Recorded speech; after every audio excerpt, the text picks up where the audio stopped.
नमस्कार, स्वागत है आप सभी का आपके अपने YouTube channel Delhi D school पर। और आज कक्षा 7वीं के लिए सोशल साइंस एसएसटी में इतिहास से जो एक वर्कशीट आई हुई है, वर्कशीट संख्या 35 यानी कार्यपत्रक 35 10/12/2021 के लिए। और इसमें है ईश्वर से अनुराग। ईश्वर से अनुराग के बारे में हम जानेंगे। इससे पहले के कार्यपत्रकों में भी हमने इसके संबंध में पढ़ा था और अब हम आगे पढ़ते हैं कि यह क्या है इसमें। और इसमें नाथपंथी सिद्ध और योगियों के बारे में यहाँ पर कहा गया है। तो चलिए इसे पढ़ते हैं। लेकिन हाँ, जो अभी नए जुड़े हुए हैं, जो पहली बार इस यूट्यूब चैनल से जुड़ रहे हैं, वो इस चैनल को सब्सक्राइब ज़रूर करें और अपने सभी दोस्तों तक इसे शेयर ज़रूर करें, क्योंकि ये जो वर्कशीट है ये एनसीईआरटी से संबंधित है और ये बहुत ही महत्वपूर्ण है आपके कक्षा 7वीं के छात्रों के लिए भी, और जो कॉम्पिटिटिव एग्ज़ाम की तैयारी कर रहे हैं, प्रतियोगी परीक्षाओं के लिए, उनके लिए भी काफ़ी महत्वपूर्ण साबित होने वाली है। तो चलिए पढ़ते हैं। स्थान और समय। स्थान और समय क्या है कि उत्तरी भारत 12वीं शताब्दी के आसपास उन्होंने साधारण तर्क वितर्क का सहारा लेकर रूढ़िवादी धर्म के कर्मकांडों और अन्य बनावटी पहलुओं तथा समाज व्यवस्था की आलोचना की। ठीक है, किसकी थी? रूढ़िवादी धारणा जो थी और समाज की जो व्यवस्था जो बनी थी उसका उन्होंने उसकी आलोचना की, यानी कि उसका विरोध किया। उन्होंने संसार का परित्याग यानी कि संन्यास का समर्थन किया था। संन्यास का उन्होंने समर्थन किया था। इनके विचार से निराकार परम सत्य का चिंतन मनन और उसके साथ एक हो जाने की अनुभूति ही मोक्ष का मार्ग है। उन्होंने क्या कहा था कि उनके विचार क्या थे कि निराकार परम सत्य का चिंतन मनन और उसके साथ एक हो जाने की अनुभूति ही मोक्ष है।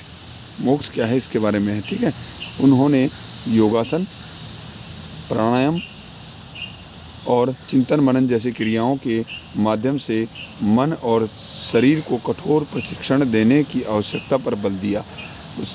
उनके द्वारा की गई रूढ़िवादी धर्म की आलोचना में भक्ति मार्गीय धर्म के लिए आधार तैयार किया, जो आगे चलकर उत्तरी भारत में लोकप्रिय हुआ। तो जो उत्तरी भारत में जो लोकप्रिय हुआ वो क्या था कि रूढ़िवादी धर्म की आलोचना ने क्या किया था कि भक्ति मार्गीय धर्म के लिए आधार तैयार किया था।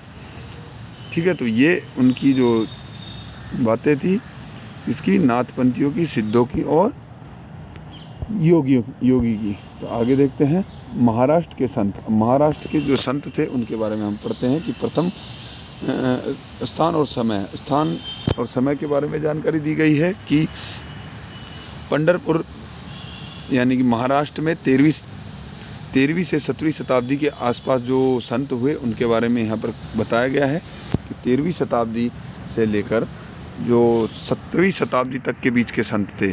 तो महत्वपूर्ण कौन थे?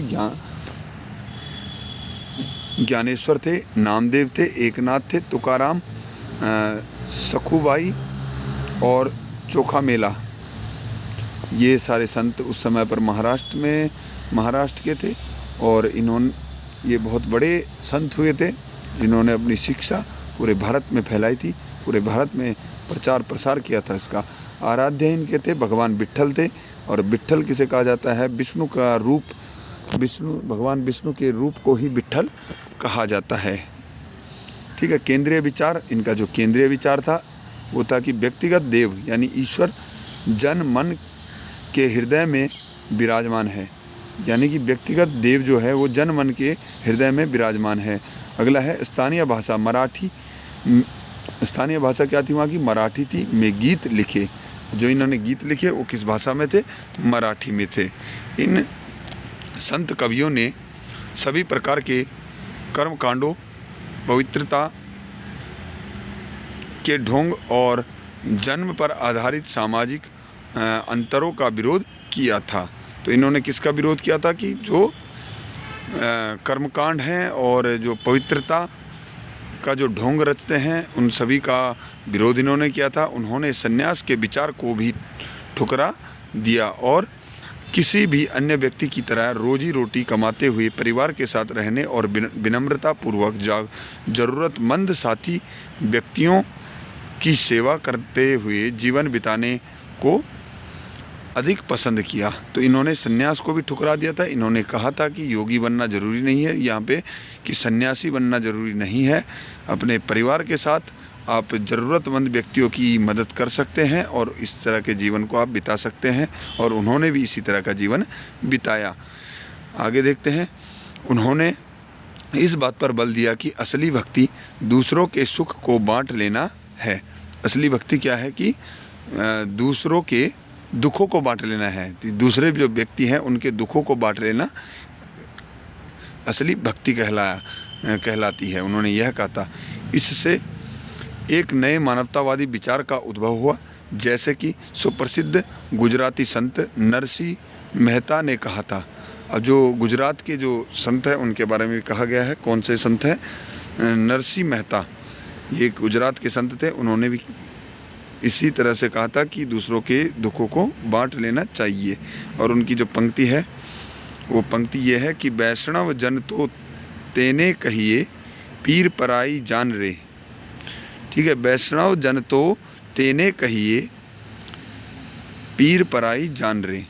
आगे देखते हैं। यहाँ पर एक बॉक्स में यहाँ पर लिखा गया है, क्या क्या है यहाँ पे इस वाले में, कि भगवान विट्ठल विष्णु की यानी कि विष्णु का रूप की आराधना में ने वारकारी संप्रदाय को जन्म दिया और पंढरपुर के वार्षिक तीर्थ यात्रा पर जोर देता है। पंढरपुर में एक वार्षिक जो तीर्थ यात्रा होती है उस पर जोर देते हैं। विट्ठल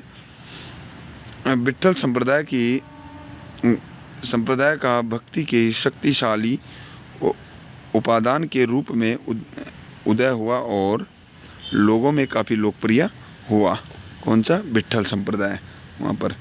और सखूबाई एक महिला थी। ये सखूबाई के बारे में कहा गया है कि सखूबाई जो है वो क्या थी? एक महिला थी, जो हमने यहाँ पर देखा कि महाराष्ट्र की एक संत थी सखूबाई, वो एक महिला संत थी। आगे देखते हैं। निम्नलिखित प्रश्नों के उत्तर दीजिए। अब इससे संबंधित कुछ प्रश्न है। प्रश्न ये है कि नाथपंथियों, सिद्धों और योगियों के विश्वासों और आचार व्यवहारों का वर्णन कीजिए। तो यहाँ पर जो ये बातें कही गई है ये उन्हीं के बारे में कही गई है कि जो नाथपंथी जो थे, जो सिद्ध थे और जो योगी थे, उनकी बातों के बारे में यहाँ पर आपके लिए लिखा गया है। इन पर आपको लिखना है। ठीक है, आगे देखते हैं कि महाराष्ट्र में भक्ति परंपरा का एक महत्वपूर्ण केंद्र कहाँ था? तो कहाँ पे था महाराष्ट्र का? जो यहाँ पर आपको दिया गया है पंढरपुर। पंढरपुर जो था ये नाथपंथियों का ये भक्ति परंपरा का एक मुख्य केंद्र था। जाति के प्रति महाराष्ट्र के संतों का दृष्टिकोण कैसा था? तो जाति के प्रति जो महाराष्ट्र के संत थे उन्होंने जाति पाति और धार्मिक जो भेदभाव है उनको दूर करते हुए उन्होंने सभी को एक समान माना है, यह उन्होंने जोर दिया। आगे देखते हैं कि महाराष्ट्र के कुछ महत्वपूर्ण संतों के नाम बताइए। तो महाराष्ट्र के जो महत्वपूर्ण संत वे कौन से हैं? ये हैं ज्ञानेश्वर, नामदेव, एकनाथ, तुकाराम, सखूबाई और चोखा मेला। ये सारे संत महाराष्ट्र के हैं। इनके बारे में आपको लिखना है। तो उम्मीद है कि ये वीडियो आपको इस वीडियो के माध्यम से या अच्छे से समझ गए होंगे और इससे संबंधित प्रश्न उत्तरों को अपनी कॉपी में ज़रूर करें। तो चलिए बने रहिए इस चैनल के साथ। मिलते हैं अगली वीडियो में। तब तक के लिए नमस्कार, जय हिंद, जय भारत।